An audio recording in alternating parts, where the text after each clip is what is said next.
Welcome back to Fundamentally Mormon. This is your host, Mark Lichtenwalter. Today we're going to be getting into Chapter 1 of Michael Adam, The Mystery of Creation. Listen to the reader program first, which is about 11 and a half minutes, and then we'll get into the reading. Thank you for listening.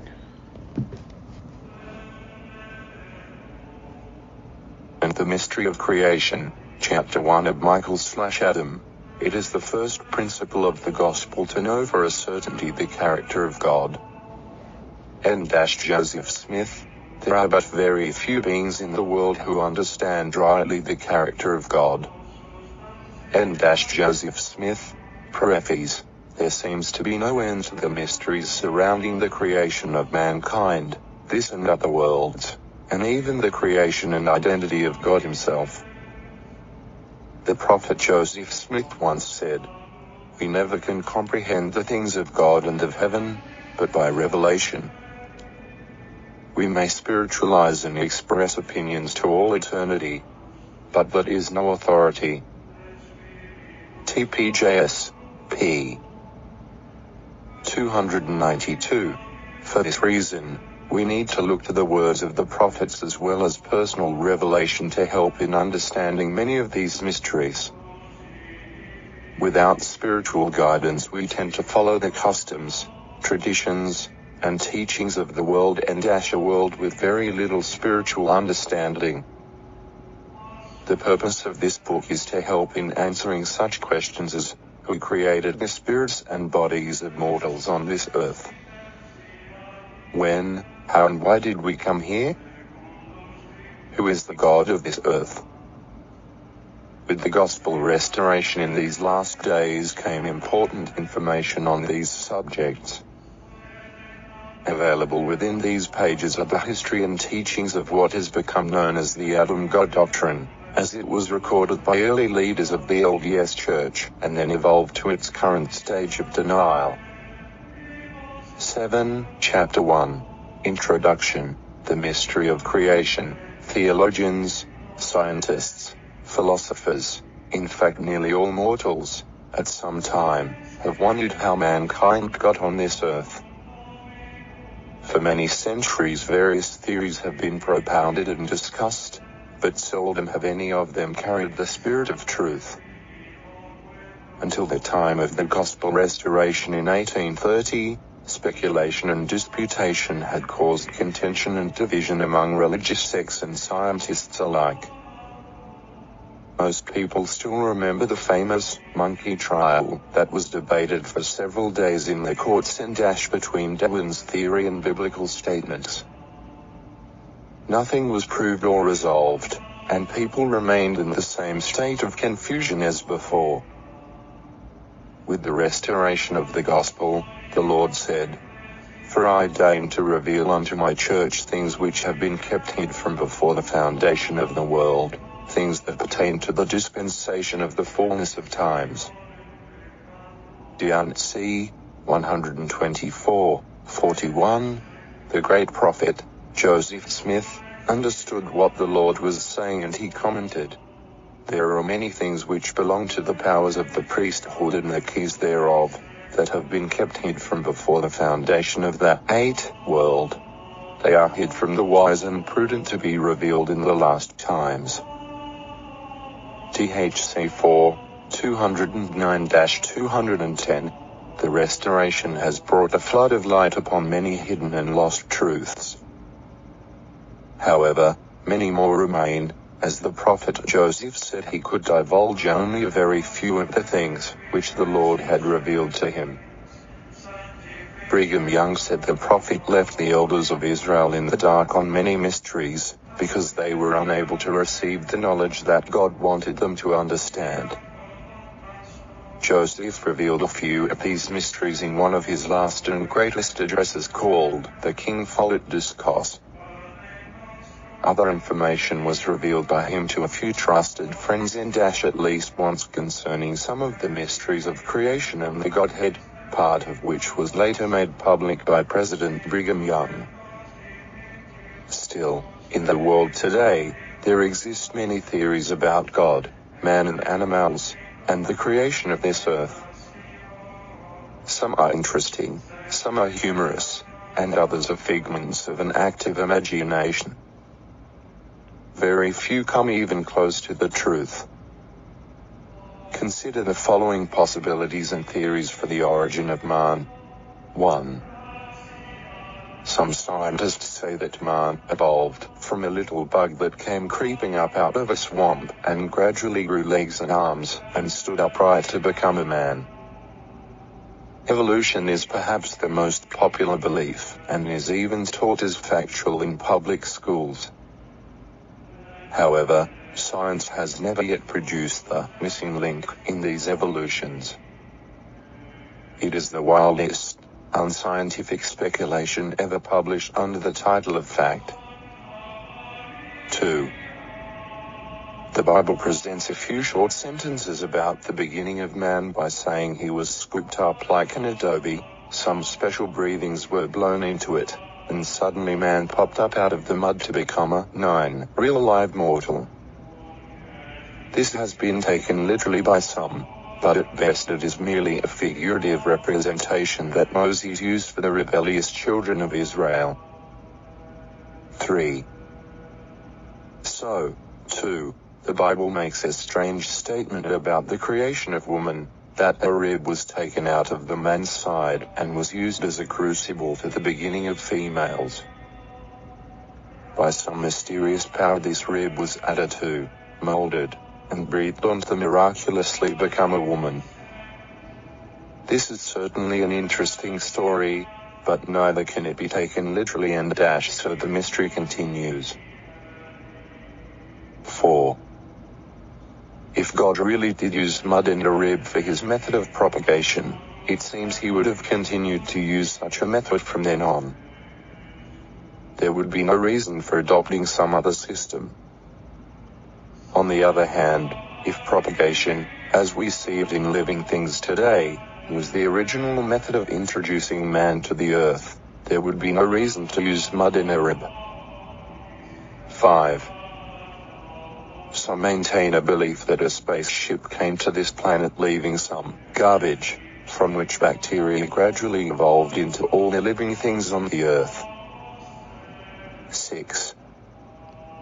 Stories exist of how the embryos of man were hurled through space, perhaps in ice, and landed here to thaw and become mankind.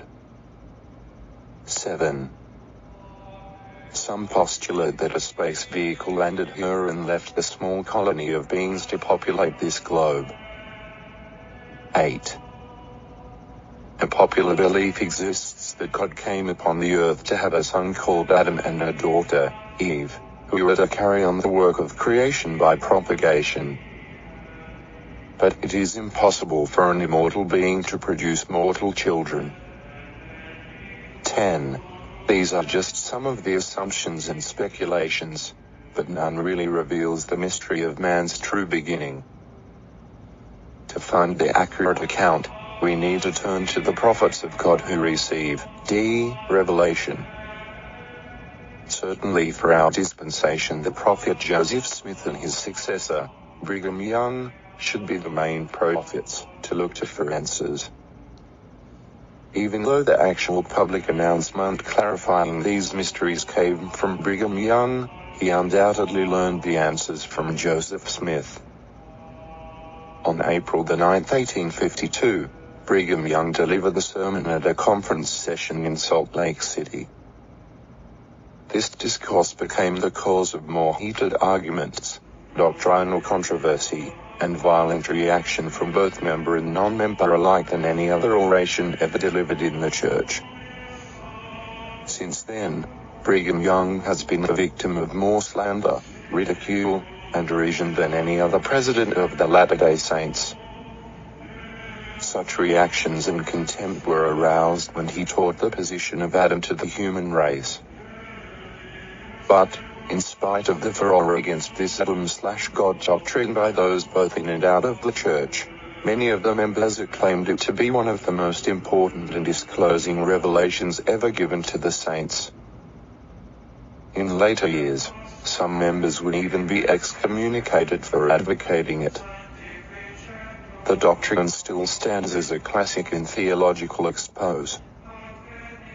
Because this doctrine is not incorporated into the Articles of Faith, nor is it now recognized as truth by the LDS Church, both the student of Scripture and the lay member should, on his own, become acquainted with the history, the basis for, and the principles behind that doctrine rather than just ignoring it or saying it never existed in the Church. History shows that it was publicly announced, published in 2 continents, advocated by members of the First Presidency and most apostles, and even taught by many missionaries. For this reason it cannot be concealed, especially in light of the fact that so many opponents of the Church today continue to expose this doctrine in their attempts to discredit the validity of the LDS Church and the teachings of Brigham Young. 12. Chapter 2, The Great Announcement.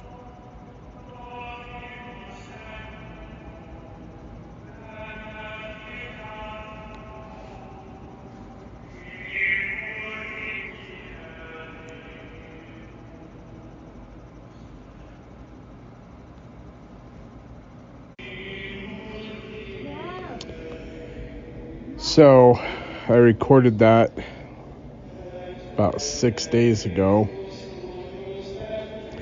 and this week we had a sick 2-year-old that had to stay home with me, even though I work from 5 p.m. to 4 or 5 a.m. and had to get as much sleep as I could during the day, but watching a toddler is not easy when you're trying to work at night. So I haven't been able to do the recording for the podcast until today. By the way, today is Saturday, which I consider the Sabbath. So Shabbat Shalom to everyone out there who considers this a Sabbath. I'll do the reading portion of the program now.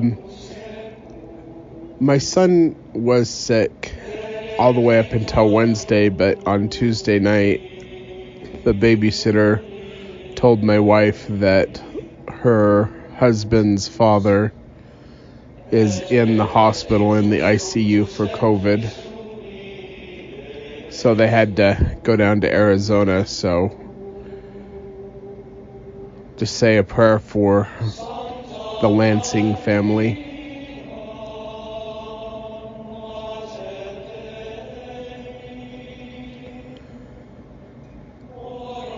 My wife is on Christmas break for the next 2 weeks, so I should be able to put some more of these programs out. And I get 3 days off for Christmas, the 24th, the 25th, and the 26th. So that'll be a nice break. But that, with my child being sick, and then my 2 daughters were also sick on Wednesday and Thursday. And then my semi-truck broke down twice this week. It has been a very, very long week for me. I decided that this is the book that I wanted to start with now that we've ended the other books. So we'll be reading Mystery of Creation, Chapter 1 of Michael Adam, which talks about the history and theological understanding of the Adam God doctrine. And of course I'll add my commentary as well. But let's get into the reading. It is the first principle of the gospel to know for a certainty the character of God. Joseph Smith. There are but very few beings in the world who understand rightly the character of God. That's another quote from Joseph Smith. You know,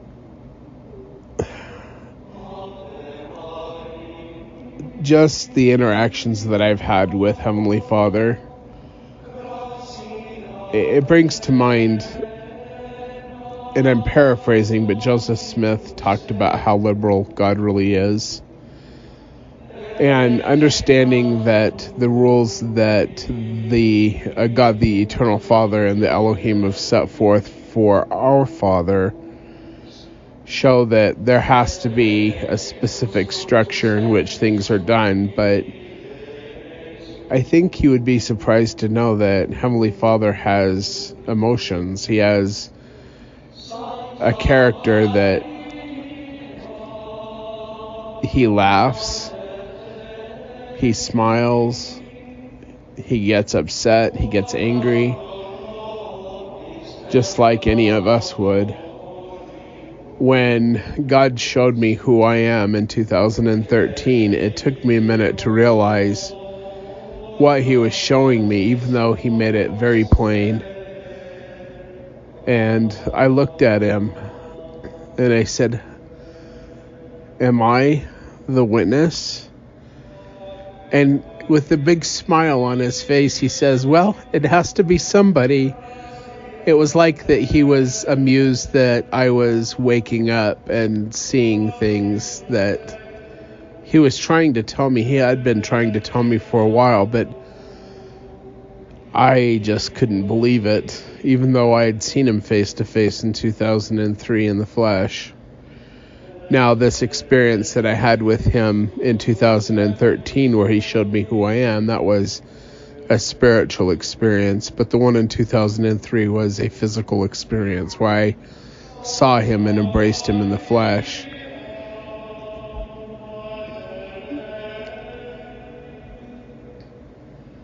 And I know that Joseph Smith taught the Adam God doctrine, and that Brigham Young revealed it more fully when the church was prepared to receive that information. But let's get into it. So this is the preface in chapter 1. There seems to be no end to the mysteries surrounding the creation of mankind, this and other worlds, and even the creation and identity of God himself. The prophet Joseph Smith once said, quote, "We can never comprehend the things of God and of heaven but by revelation. We may spiritualize and express opinions to all eternity, but that is no authority." Teachings of the Prophet Joseph Smith, page 292. For this reason, we need to look to the words of the prophets as well as personal revelation to help in understanding many of these mysteries. Without spiritual guidance, we tend to follow the customs, traditions, and teachings of the world, a world with very little spiritual understanding. The purpose of this book is to help in answering such questions as, who created the spirits and the bodies of mortals on this earth? When, how, and why did we come here? Who is the God of this earth? With the gospel restoration in these last days came important information on these subjects. Available within these pages are the history and teaching of what has become known as the Adam God doctrine, as it was recorded by early leaders of the LDS Church and then evolved into its current stage of denial. Page 7, Chapter 1, Introduction, the Mystery of Creation. Theologians, scientists, philosophers, in fact, nearly all mortals at some time have wondered how mankind got to this earth. For many centuries, various theories have been propounded and discussed, but seldom have any of them carried the spirit of truth until the time of the gospel restoration in 1830. Speculation and disputation had caused contention and division among religious sects and scientists alike. Most people still remember the famous monkey trial that was debated for several days in the courts between Darwin theory and biblical statements. Nothing was proved or resolved, and people remain in the same state of confusion as before. With the restoration of the gospel, the Lord has said, quote, "For I deign to reveal unto my church things which have been kept hid from before the foundation of the world, things that pertain to the dispensation of the fullness of times." Doctrine and Covenants, section 124, verse 41. So in one of my Facebook groups, somebody said, can a church be true and the restoration not be complete? And I went back to 124 and I was like, yeah, that there can be many true things revealed in the restoration, but the restoration not be complete. In Doctrine and Covenants, section 124, Jesus tells us that he wants to reveal things which have been kept hid from before the foundation of the earth. But the requirement of the saints to build that temple in Nauvoo was what had to happen in order for him to begin to reveal mysteries in that place. And that temple was never finished. In fact, I know I've gone over this so many times before, but I'm just going to say it again. Starting in verse 27 of Doctrine and Covenants, section 124, Jesus tells Joseph Smith to build a temple whereby the Most High can come dwell therein, that he, not Jesus, but the Most High, can come to restore that which was lost to you or that which was taken away, even the fullness of the priesthood. So here in Doctrine and Covenants 124, verses 27 and 28, we see that Jesus is telling Joseph Smith to build a temple so that the Father, the Most High, can come dwell therein, that he might restore the fullness of the priesthood. Now, some people believe that because the Father, or because this says that the fullness of the priesthood had to be restored, that meant that the Melchizedek priesthood had been taken away from the church at the Isaac Morley farm, and that's not what it means. In order to come into the presence of the Father or the Most High, you have to have the Melchizedek priesthood to begin with. You cannot come into his presence for him to restore anything to you without that priesthood. You can have visions about him, you can see him in vision, whatever, but you cannot come into his physical presence for him to restore anything at all to you unless you already have the Melchizedek priesthood to be with you. And Joseph Smith taught that. So these individuals who teach that the Melchizedek priesthood had been taken off the earth, I guarantee you it has not been taken off the earth. There was no way that I came into the physical presence of the Father and the Son in 2003 without having the Melchizedek priesthood. But we know that the temple was never finished. Now, the church wants to try to gaslight you and tell you that the church was finished, the temple was finished, that, all the condemnation that's spoken of in Doctrine and Covenants, section 124, where Jesus actually says if they don't do what he says, that he will reject them as a church with their dead. That never happened. That's what they say. We never were rejected. We have the keys and the authority and all of these things, but just something to consider. We have two temples in the beginning of the restoration. We have the Kirtland Temple, which was accepted, and we have the Nauvoo Temple. Now, the Kirtland Temple had the Shekinah glory of God come upon it. Light emanated from that temple. Angels came to that temple. Like, people saw angels walking around and on the temple. Like, we have Elijah and Moses and God and all kinds of stuff happening in that temple. But that didn't happen in Nauvoo. Jesus says that the saints have to build this temple for the Father to come dwell therein, that he, not somebody else, can restore the fullness of the priesthood. And that had to happen inside the temple, not in the red brick store. And that only could happen not by the endowment either. Jesus says that the Most High has to come restore it. Well, the Shekinah glory of God never rested upon the Nauvoo temple. Jesus never came to the Nauvoo temple, and the Father never came to the Nauvoo temple, and no angel ever went to that temple. In fact, the saints were taking the wood that they were cutting down up in Wisconsin and floating down the Mississippi for the building of the temple. And they were building all kinds of other things with it, including a Masonic lodge. And Brigham Young was building the second wing of his mansion. They were dragging their feet. They had assigned groups that would work on the temple once every 10 days. They called it a temple tithe. So once every 10 days, your group would go work on the temple. In section 124, Jesus says that he wants to reveal all these things and restore the times and seasons, which are the Moedim, or the holy days of Jehovah.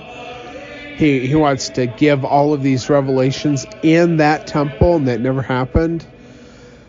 And he says all they who hinder this work will be cursed to the third and fourth generation, which is interesting because that revelation was given in January of 1841. So 1841, 4 generations, is 160 years later. That's 2001. I get 40 years because one generation of the Moses leading the Israelites in the wilderness was 40 years. Well, from the time the revelation was given, Joseph Smith was taken almost exactly 3.5 years after that revelation was given. God allowed him to be murdered. God did not have to allow this to happen. Myself, I have been protected by God many times, including having bullets whiz past my face in Jersey City. My semi-truck got shot up by a bunch of drunk Indians south of Page, Arizona.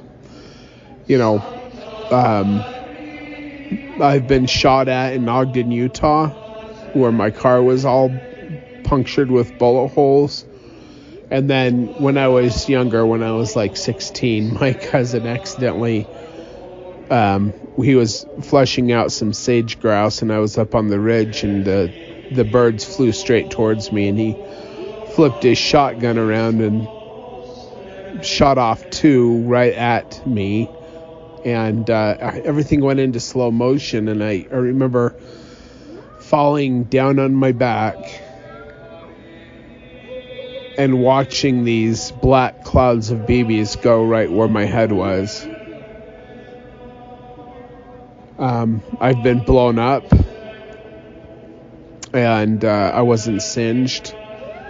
Everybody thought I was dead because I was right by the explosion, and I was untouched. I've been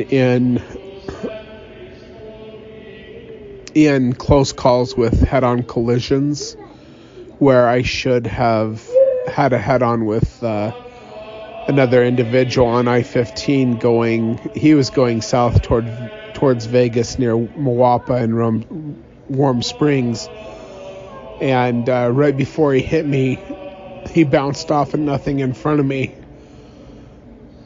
and the rocks came up and they shattered the windshield. My hands were up on top of the steering wheel, so I had glass shards in my fingers. But I should have been dead. That guy should have been dead, but we're not dead.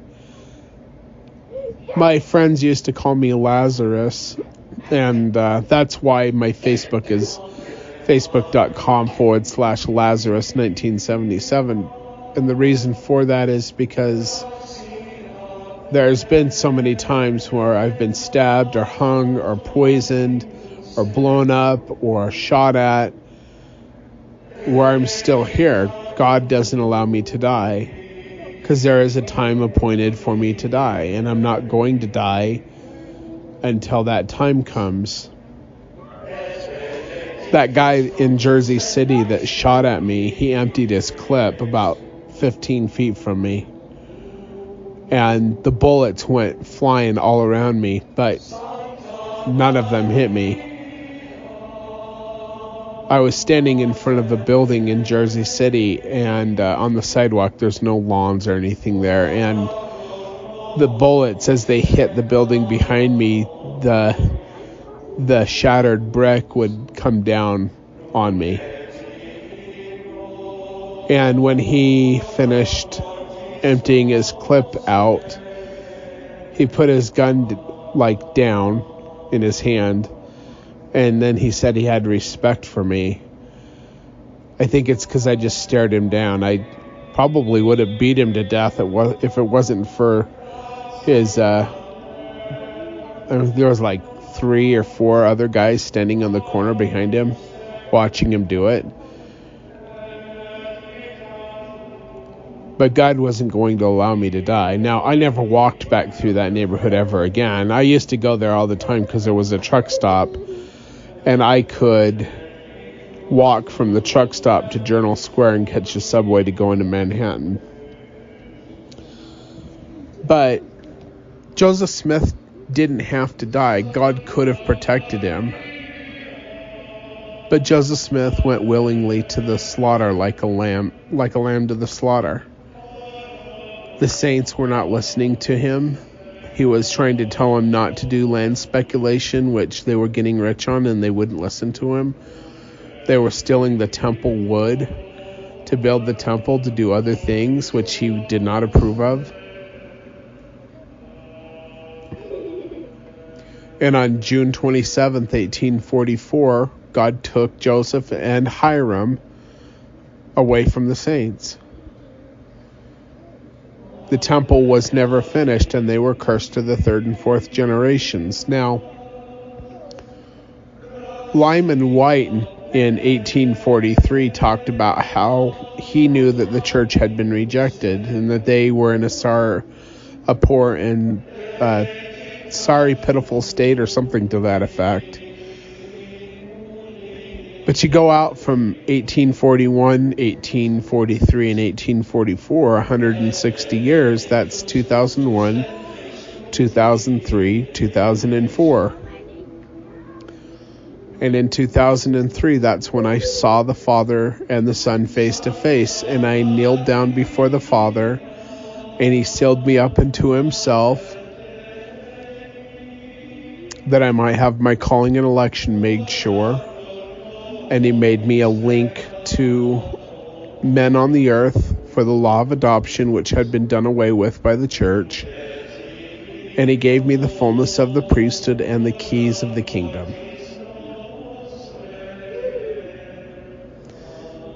And that was exactly 160 years after he rejected the church. And when Jesus says, all they who hinder this work will be cursed to the 3rd and 4th generation, that's exactly what happened. But the LDS Church and others of the churches, they did things that were good. It's just that pretty much revelation went down to a trickle after that, and then now we don't have revelation at all inside the church. But we do have revelation on the earth, because I have received many, thus saith the Lord, revelations. I know I'm going off onto a tangent here, but when the church claims to be, the leaders claim to be the oracles of God, and if you have the oracles, you have the church, it's just ridiculous that they will take a word and they will give it a new definition, and people won't question that definition, and they'll just go along with it. In ancient Hebrew, the word oracle means the same thing as it means today. It means that God gives a revelation to a prophet, and the prophet delivers that oration to the people. The oration of God is the oracle, not the individual delivering it. So when Dallin Oaks or Russell Nelson or any of these guys claim to be the oracles of God, they are giving you a false definition of what an oracle is, and they don't receive thus saith the Lord revelations. I think it's interesting that people will say that, well, Russell Nelson knew that the pandemic was coming, or here's another one, that in the last days there will be many who will fall away from the church because of this, that, or the other. And they're looking at the statistics of the church hemorrhaging members falling away, and then they have a revelation about how in the last days this will happen after it's already happening, and then people say that that's a revelation. It's not a revelation. It's them looking at statistics. The temple was never finished. God wanting to reveal things, he never could because they were not obedient. They would not do as he instructed them. And Jesus said, if they don't do what I say, I will reject the church with the dead. It's right in section 124. Go look it up. But the church will gaslight you and say that never happened. Just like they gaslight you with the Adam God doctrine that was taught by Joseph Smith, when we'll get into that. But it was taught by Joseph Smith, but Brigham Young really laid it out. Now, I don't accept Brigham Young as the Lord's anointed because I believe the church was rejected, but it doesn't mean that he didn't learn these things from Joseph Smith and get revelation for himself on the subject, because you can get revelation and it have nothing to do with you being the Lord's anointed or even a prophet, seer, or revelator. So anyway, I'm going to continue on with the reading. The great prophet Joseph Smith understood what the Lord was saying, and he commented, hold on, my two daughters, who I have told to be quiet several times, are, I don't know if you guys can hear them, but hey, you guys, come here. Both of you, come here.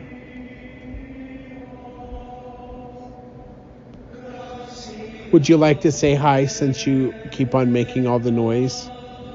Say hi. Hi.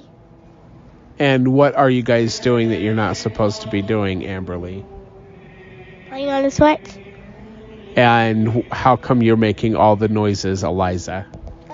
Because of Bob the Ghost. Because of Bob the Ghost? You're being a liar. You need to stop. Okay, I'm trying to record, so can you guys please be quiet? Yeah.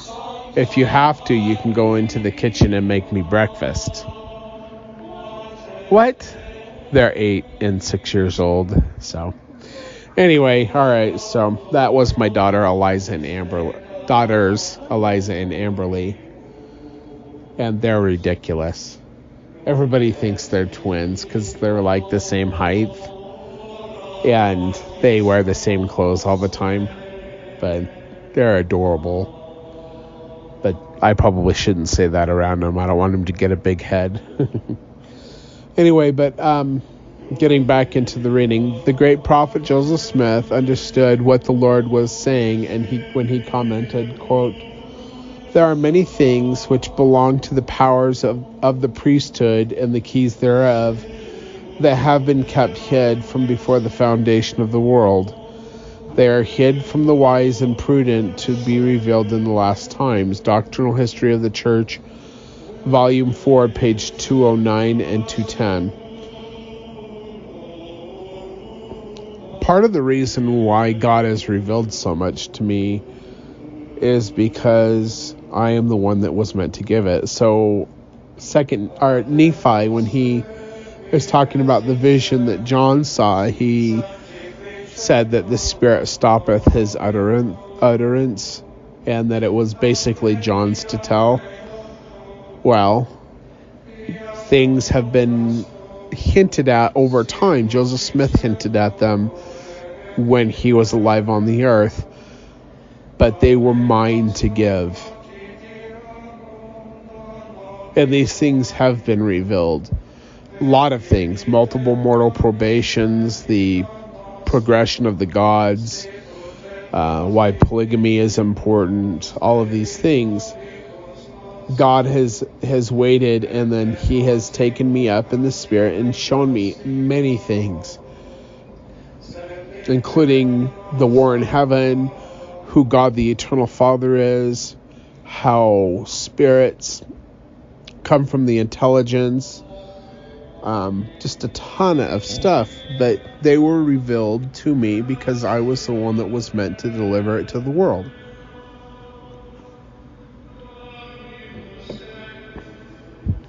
And so many from the tribe of Ephraim will reject it because I'm not Russell M. Nelson. But section 124, Jesus says he would reject the church. So this whole idea that Russell Nelson has keys is just preposterous. You know, they get their keys from Brigham Young. So supposedly. But then they reject so many things that Brigham Young said. They'll say that they can't lead you astray because the president of the church can never lead you astray. Well, Brigham Young was effectively the president from 1845 to 1877.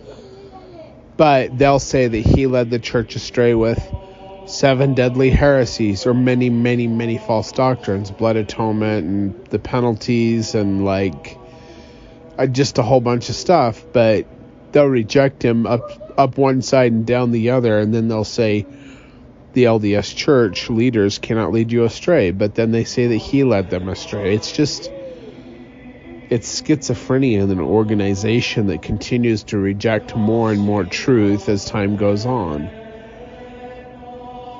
And I know you're never going to see that if you're only studying the correlated doctrines that they're giving you, but over time they change.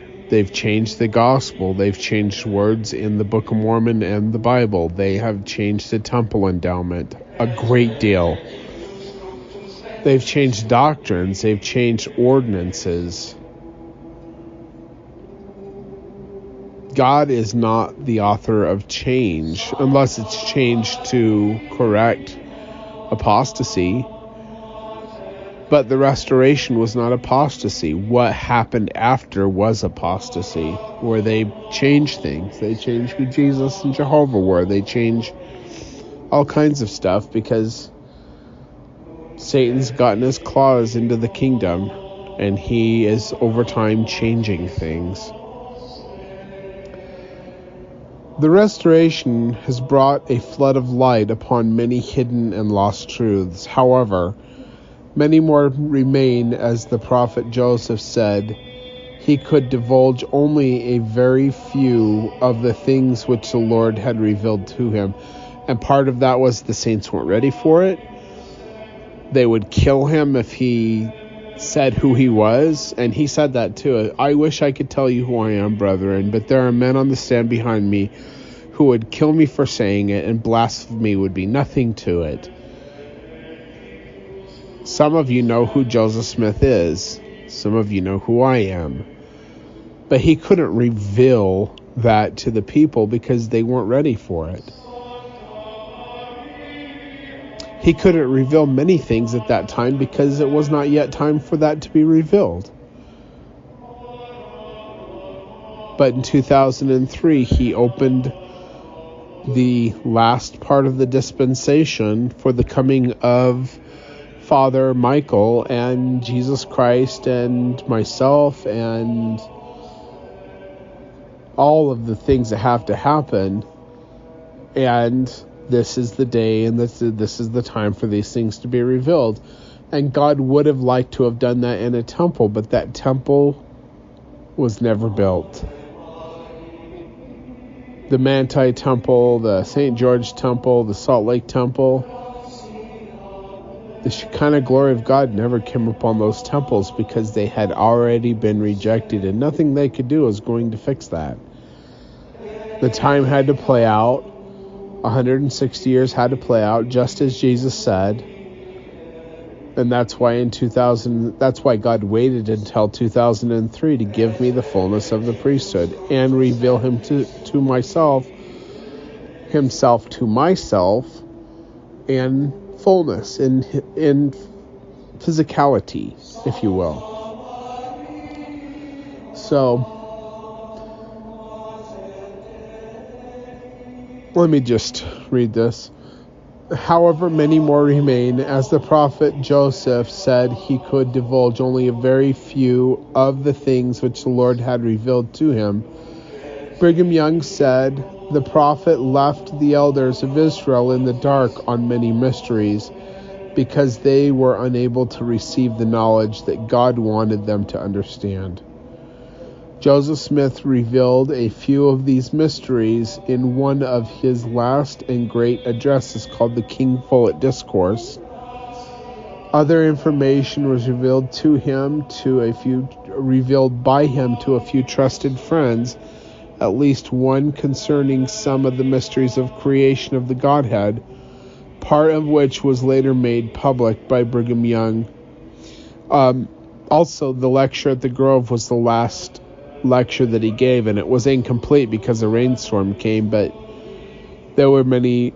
The lecture at the Grove and the King Follett Discourse are two discourses that it takes you a long time to understand, and you have to have revelation to really get it. But they are some of the most deep theological statements that are lectures that Joseph Smith ever did, and they're so packed with truth, people.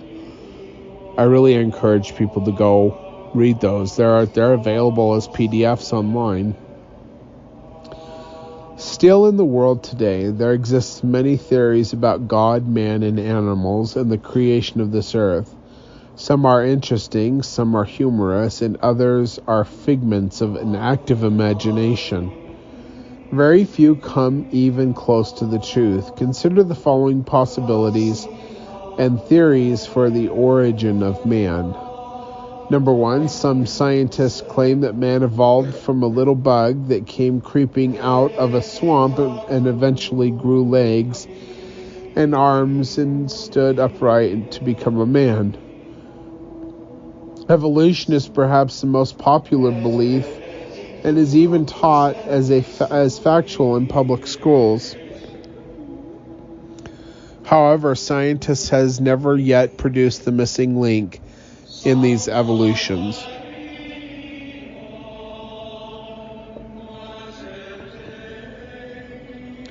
It is the wildest, unscientific speculation ever published under the title of fact. Number two, the Bible presents a few short sentences about the beginning of man by saying he was scooped up like an adobe. Some special breathings were blown into it, and suddenly man popped out of the mud and became a real living mortal. This has been taken literally by some, but at best it is merely a figurative representation that Moses used for the rebellious children of Israel. Number three.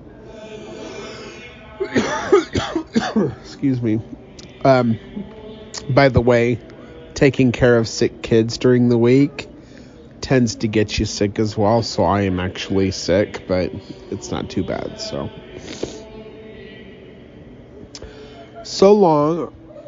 too, the Bible makes a strange statement about the creation of women, that a rib was taken out of man's side and was used as a crucible for the beginning of females. By some mysterious power, this rib was added to and molded and breathed on to miraculously become a woman. This is certainly an interesting story, but neither can it be taken literally, and so the mystery continues. If God really did use mud and a rib for his method of propagation, it seems he would have continued to use such a method from then on. there would be no reason for adopting some other system. On the other hand, if propagation, as we see it in the living things today, was the original method of introducing man to the earth, there would be no reason to use mud and a rib.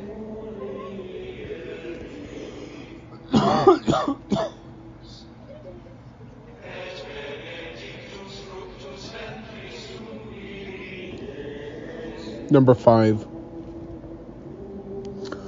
Some maintain a belief that a spaceship came to this planet leaving some garbage from which bacteria gradually evolved into all of the living things on the earth. Well, heck, if that's how it works, then we should, shoot some garbage at the moon or Mars. Number 6. Stories exist of how the embryos of man were hurled through space, perhaps in ice, and landed here to thaw and become mankind. Number 7. Some postulate that a space vehicle landed here and left a small colony of beings to populate this globe. I like that theory, because I've seen God's crystal ships that he goes into space with. I don't really talk about that a whole lot, but I don't know if you guys really get it. God the Eternal Father and God the Eternal Mother became self-aware spirit individuals so long ago that you can't even really measure it in time. It's just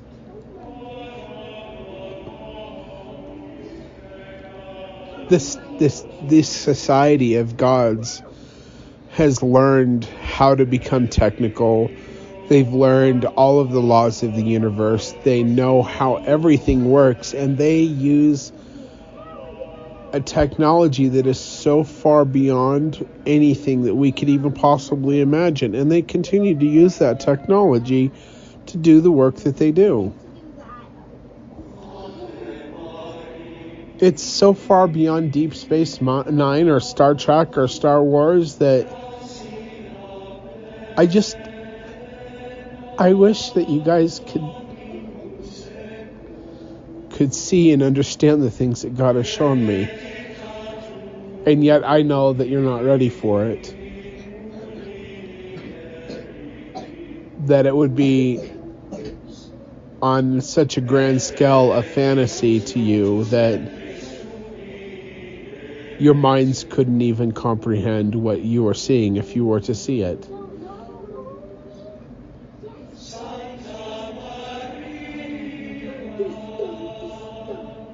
Our God is an awesome God in more ways than you can even begin to fathom. And our God is not even near as advanced as God the Eternal Father or the other Elohim. You know, it talks about in the Doctrine and Covenants that when we go to the celestial kingdom that we'll receive a white stone so that we can see orders of magnitude above the celestial kingdom. Go and look at it. Everybody thinks the celestial kingdom's the be-all, end-all. It's not. It's the beginning. It's the beginning.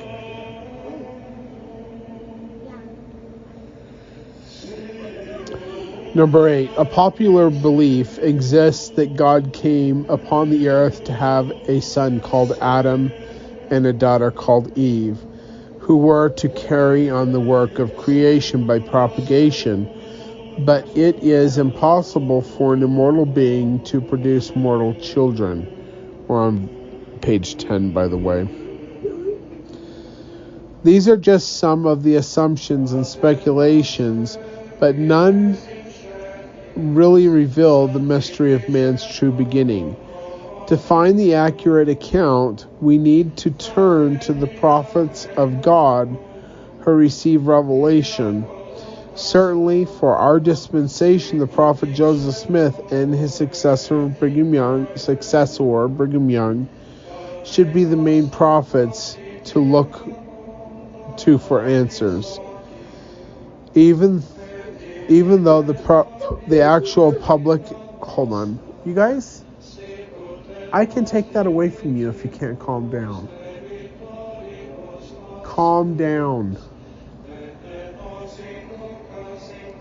They're playing the Switch, Mario Brothers, and they've got it out of its cradle, and they're both like leaning on the couch next to me with the little controllers, and they are freaking out because they're trying to beat each other, and they're ridiculous. But anyway, even though the actual public announcement clarifying these mysteries came from Brigham Young, he undoubtedly learned the answers from Joseph Smith. On April 9th, 1852, Brigham Young delivered a sermon at the conference session in Salt Lake City. This discourse became the cause of more heated arguments, doctrinal controversy, and violent reaction from both members and non-members alike than any other oration ever delivered in the church. Since then, Brigham Young has been a victim of more slander, ridicule, and derision than any other president of the Latter-day Saints. And like I said before, they can't cut him off completely because that's who they get their authority from. But they reject a lot of what Brigham said, and they'll make all kinds of excuses for it. They make all kinds of excuses for it, but then they'll say, you can't trust Brigham because he was a man of his time and he's just speculating and blah, blah, blah. But then they'll say, but you can listen to us and we will never lead you astray because the president of the church and the 12 apostles cannot lead you astray. Well, that goes against the scriptures for one, but then how do you sit there as presidents and leaders of the church and reject so much of what Brigham Young said and then dare to say the other things that you say about how you could never do what Brigham did? I mean, they don't put it like that, but they might as well, It's just gaslighting, and it's disgusting. They lie for God. They think they lie for God, but their God is not the God of Joseph Smith. I'm sorry to have to tell you this, but these are Babylonian businessmen who have hijacked the church and turned it into a cult and into a factory of perdition. And what do I mean by that? When I was a missionary for the church, we would teach people about the first vision, about the 1838, I think, version of the first vision. And we'd tell them about the Book of Mormon and all of that.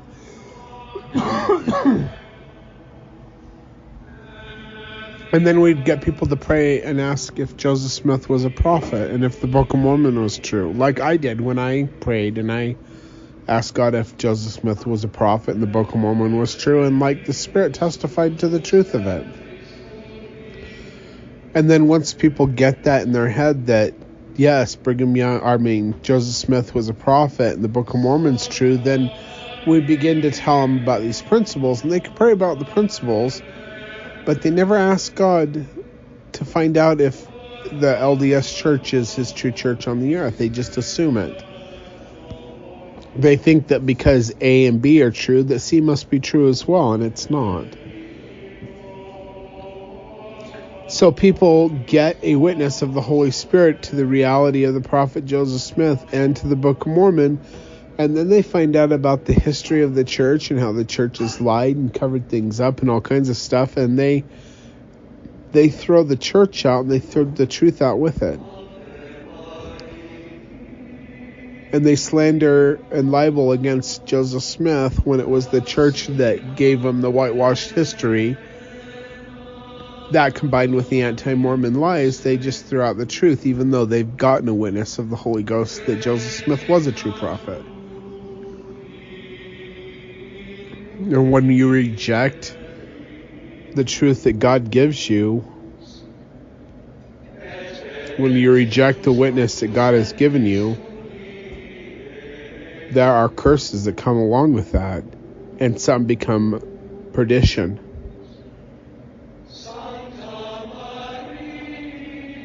But they have turned my church, my Savior's church, into a cult and made it into a factory of perdition. Anyway, continuing on. I'm gonna read this again because I started coughing.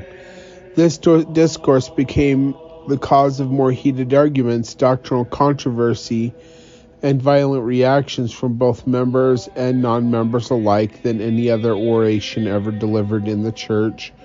Since then, Brigham Young has been the victim of more slander, ridicule, and derision than any other president of the Latter-day Saints. Such reactions and contempt were aroused when he taught the position of Adam to the human race. But in spite of the furor against this Adam-God doctrine by those both in and out of the church, many of the members acclaimed it to be one of the greatest and most important and disclosing revelations ever given to the saints. In later years, some members would even be excommunicated for advocating it. And I didn't even advocate it, I just said that I believed it, and that was enough for me to get excommunicated. And my aunt went through the same thing. She said that she believed the Adam-God doctrine, and her bishop said if it wasn't for the fact that you have 9 kids, I would excommunicate you right now for that. They don't care about finding out why somebody believes, the thing. They just want to cut you off because they don't want you to talk about it. They don't want you to tell others about it. So if they excommunicate you, then they make it so you're not allowed to talk, and you want your membership back, you'd jump through hoops to get it back.